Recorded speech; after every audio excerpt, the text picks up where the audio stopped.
اشتهر سوق الجلد بباب الكيسة بفاس ببيع وشراء الجلود على الصعيد الوطني، واشتهر بين المهنيين والتجار بفقر بنيته وسوء ظروف الاشتغال فيه. ولحسن حظهم أن هذه الأوضاع انتهى زمنها بعدما تم هدم السوق نهائيا، والبديل سوق كلف خزينة المجلس الجماعي 12.5 مليون درهم.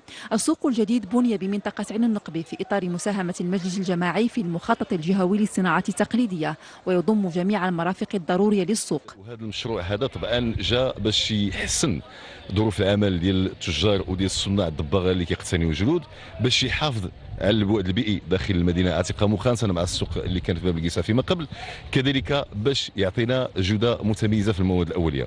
واللي كيستافد من هذا السوق طبعا هما ثلاثه المضابيع التقليديه: مدبغات الشواره ومدبغات سيدي موسى ومدبغات عين ازليتن اللي كاينين داخل المدينه العتيقه.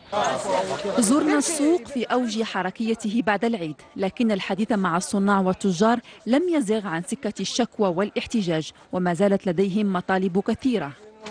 أهم المطالب ديالنا أولا الأمن، القانون المتجول، ثم ارتفاع الأسوار، الممر الداخلي والخارجي للسوق لابد له من التزفيت، الشاربونت لهذه المنطقه هذه لابد لها من شاربونت باش يلقاو الناس فين يتحركوا يخدموا. ما عندناش ترونسبور الان، احنا في منطقه نائيه ما عندهاش ترونسبور. ثالث حاجه الضوء، الاناره ما كايناش. ثاني حاجه عدم زياده الرخص نهائيا في جميع دلاله، كتاب، حماله، نزاله، قلابه، اي واحد، عدم زياده الرخص لان ما عندنا اكتفاء ذاتي وفوق الاكتفاء. خصنا يبنيو يغطيو لنا هذه البلاصه هذه التغطيه. دابا السلعه هنايا راه كاين كليان واحد جايب اموا واحد 3 ديال المليون ديالو حاطه هنايا، الشاك كطيح عليا كتفسد له، ملي غادي يجي ما يجبرش الثمن غيولي يطيح فاده. مره اخرى ما غادي يجيش، ما غيبغيش يجي لهذا السوق. جبت السلعه ديالي من تطوان،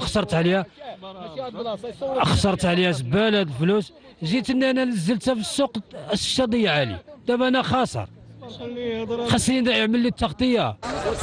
شكلت لجان من قبل كل الجهات المتدخلة في هذا المشروع، وبعد الاستماع إلى الصناع والتجار المسؤولون يعدون بتنفيذ جميع هذه المطالب وفي أقرب الآجال.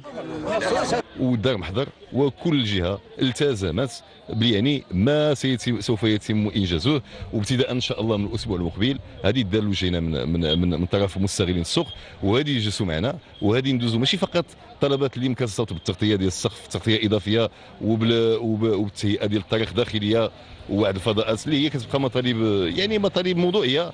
فكذلك غادي ندوزوا حتى باننا كنتواجدوا الان في سوق جديد، انه يكون عنده تنظيم جديد.